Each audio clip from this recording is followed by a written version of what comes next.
Book Monster Mitch.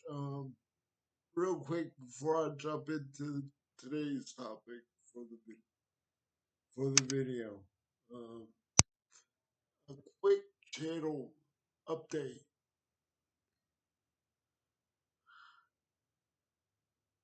This video marks video 241, um, but more just as important, in my opinion, a little more important now. Um, Channel has 80 subscribers. So thank you to all of you that have uh, not only subscribed but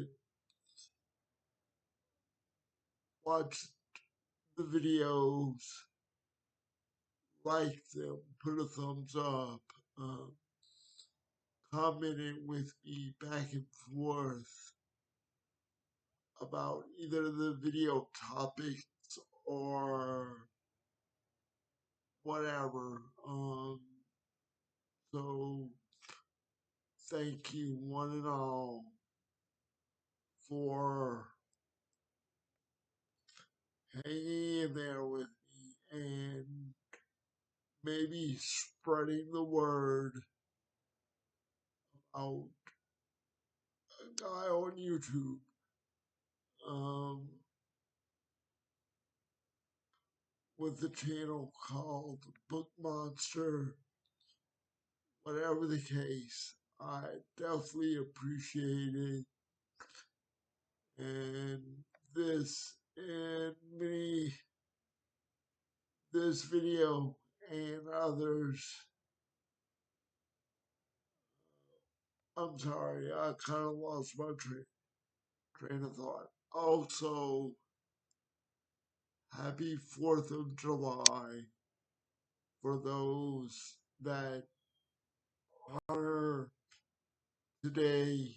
Um, it's Independence Day for the United States of America today.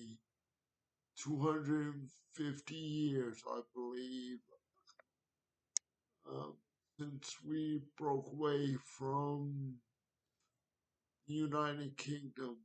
Now,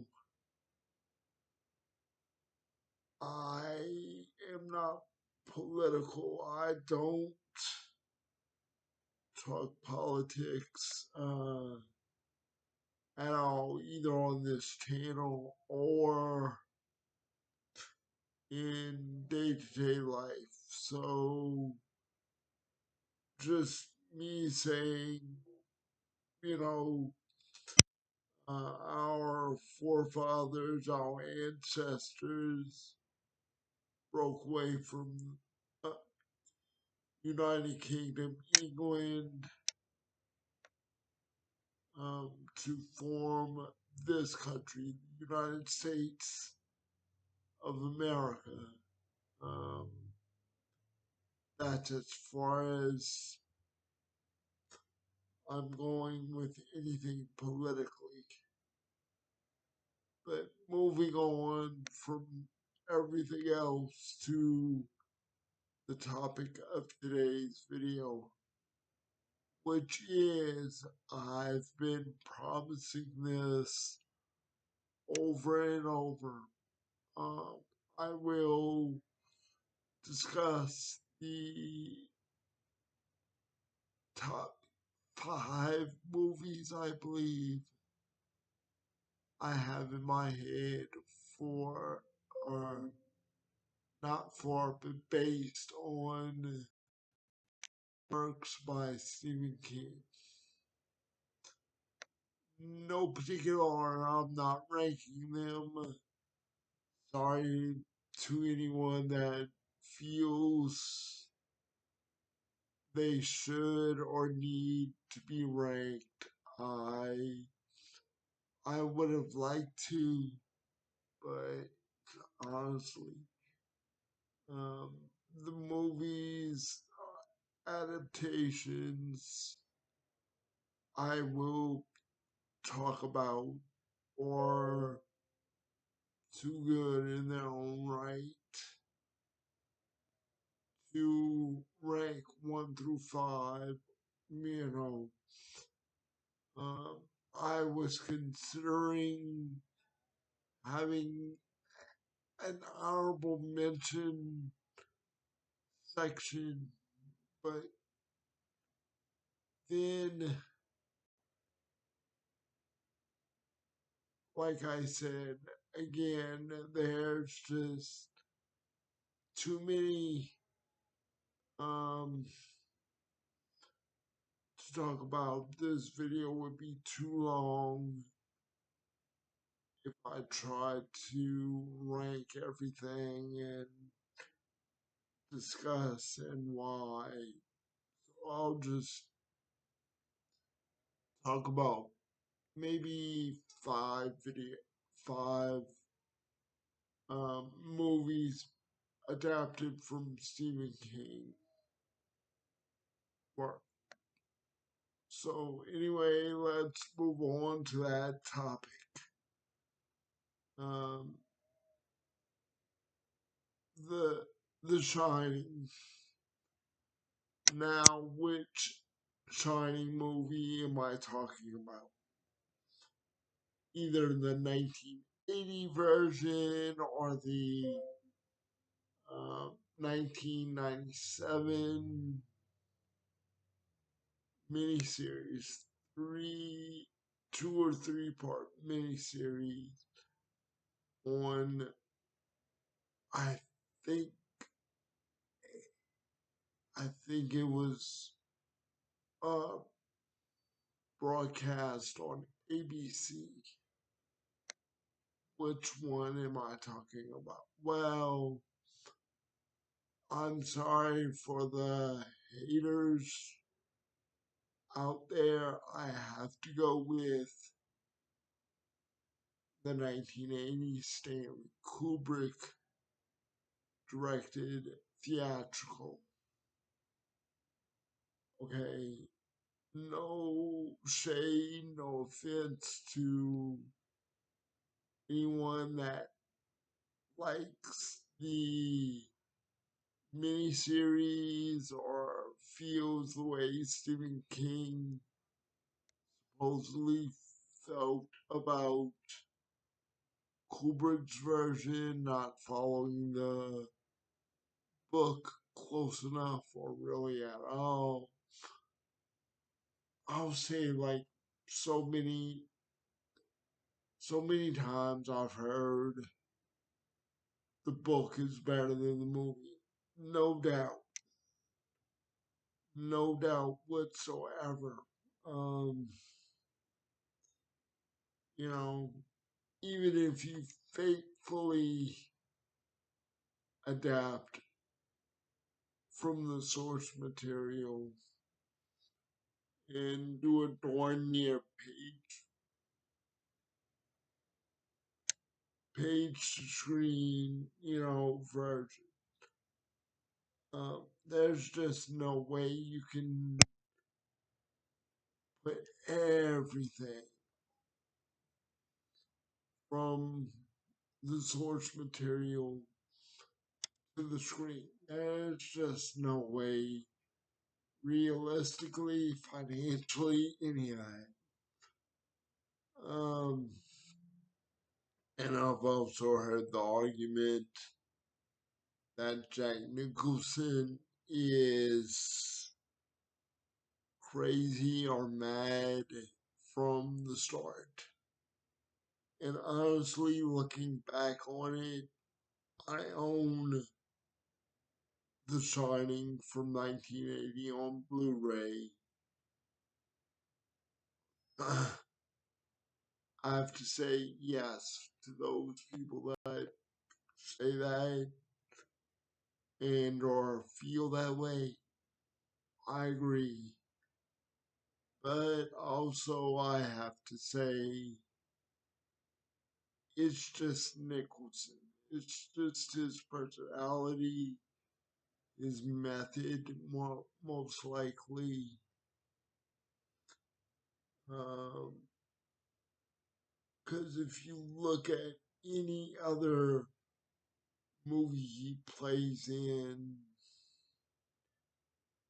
he'll more than likely play the not the craziest character, but the character that's most likely off the wall, something, just a little hint of something not being right with that character. I'm not, I'm not throwing, you know, anything against Nicholson or any anyone that you know may or may not have something right with him. Not saying crazy, demented, any of that. So please don't come at me in the comments with, I'm just throwing people under the bus or whatever. No, I'm not. But the The Shining, as far as the miniseries goes, is just stale, lackluster, not well polished. I mean, they couldn't. It's TV versus something uh, filmed, photographed for theater, for a movie theater, that is. There's just too many variables, two different mediums. So anyway, uh, The Shining, um, specifically the 1980 version, is the first movie based on Stephen King work that I like. And incidentally, I am reading the book currently, along with Empire of Silence. But when I don't feel up to reading Empire of Silence, I may pick up The Shining here or there. So, anyway, the next adaptation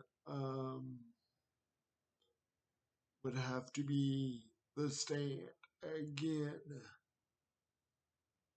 Which version of The Stand? Because now there's two of them. The 1994 version, in my opinion, is the more well depicted, well acted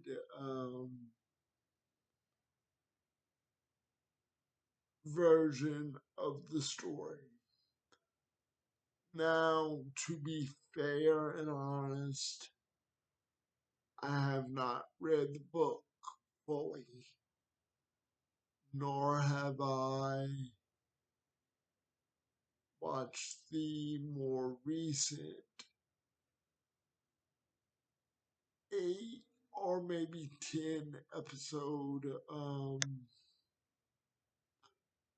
updated version of The Stand. However, I've seen enough of the updated Stand to feel the way I feel about it. Even, I'm sorry, even Whoopi Goldberg as Mother Abigail, in my opinion, cannot and did not save it, do it justice, uh, just for name recognition and star power. Now, that being said, the 94 miniseries, 4-part miniseries of The Stand had or has star power of its own, be it 90s, 80s, and 90s star power.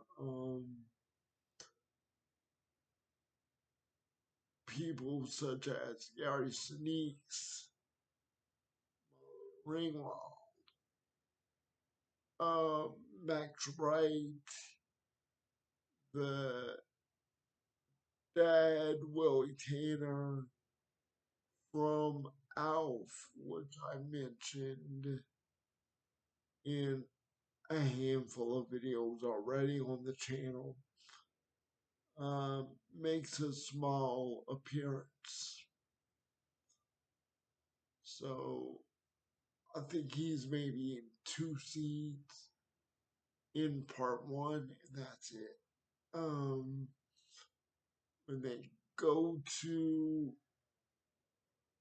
When they go to Arnett, Texas, to round up Stu Redman and his friends to bring them to Atlanta to disease control, I believe. And then once again in a hospital type setting, speaking to another doctor. But anyway, they all, uh, Rob Lowe plays Nick Andros in the 94 miniseries, and a handful of others. A handful of other well known actors and actresses, even some that aren't well known at the time, became to be well known as time went on, playing it as well. So, but the last, um, no, not the last, the second to last,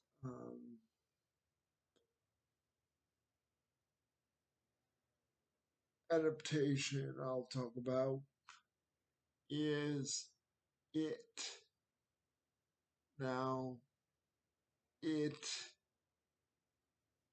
is, of course, set in Derry, Maine, with 7 preteen teenagers come to be known as Losers Club,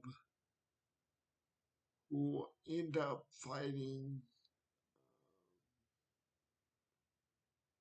the entity or um, creature, whatever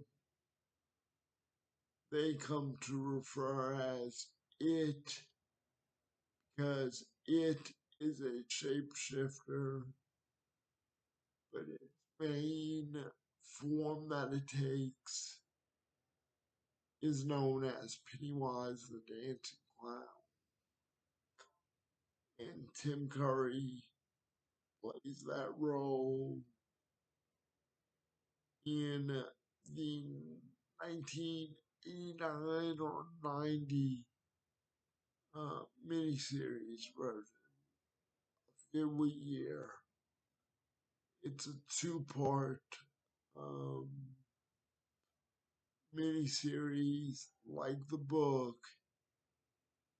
It flops and forth between timelines, between child and adulthood. Unlike the theatrical version, that one, each chapter one focuses exclusively on the childhood portion, and then it part two or chapter two uh, tries to flip flop uh, both timelines. The problem I have personally, even though I have it chapters one and two on DVD, the problem I have with it, why didn't they just do like the book and flip flop um, between timelines the whole time? I have no problem with them breaking it into um, two movies because the book itself, like The Stand, is 11 or 1200 pages. I have no problem with them, feeling, hey, it's too much to put into one movie. The other problem I have with it is why the 2 year gap between the two movies? Because the problem lies in the child actors portions. You know, dealing with children, uh, they just grow up naturally. So try and capture that on camera uh, through for a movie. You need them to be the same age, the same uh, voice pattern, pretty much.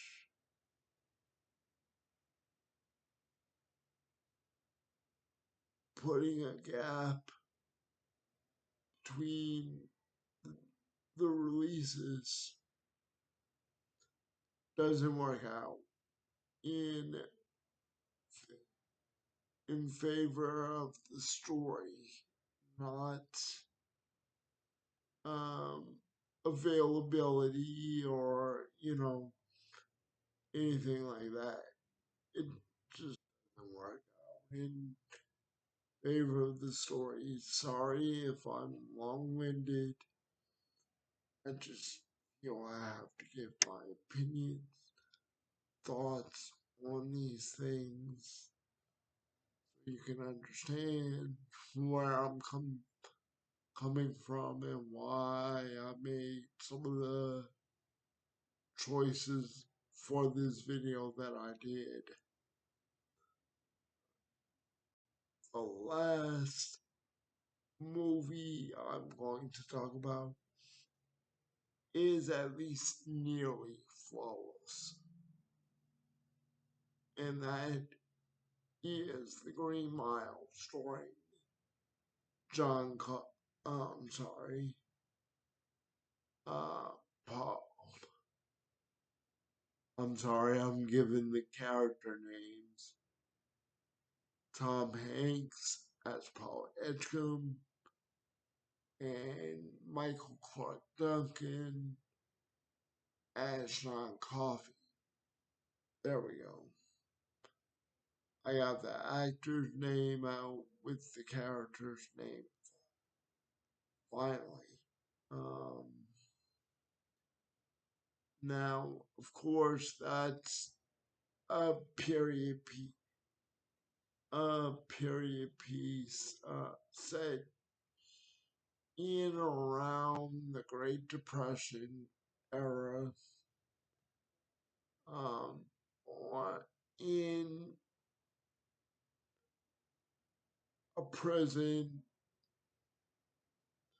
specifically, um, specifically focusing on the guards and inmates on death row in that prison. Um, so, what's the name? The Green Mile have to do with anything? Well, in the story, it said that the floor in the death row section is a lime green tile. So instead of the last mile that they walk, it's known as the Green Mile due to the green flooring. Um, and what can I say? What can I add to this that hasn't already been said or added over time? It was released, I believe, either in 1998 or 1999. Look, how much do I love this movie? I went to see it twice in the theater. Um, only topped by going to see Titanic 3 times in the movie theater. So yeah, it's just well acted, photographed, everything is well done for the story and for the everything. So look, this video is coming up on 30 minutes. I want to add more to this, but maybe down the line I can, talk about other Stephen King topics and bring more movies and whatnot into discussion. So let's do that. Let's do it later, though. As always, Book Monster Mitch. Have a good day, good evening. Take care of yourselves and each other. And again, if you honor this holiday, happy 4th of July to everyone, and just be safe, be vigilant. I know there's fireworks going tonight. Just be mindful of children and yourselves and others. And cookouts, just whatever you do, have fun, be safe, be reasonable. That's all anybody can ask. Thank you once again for all the subscribers and whatever else as far as the channel goes. I'll talk to you soon.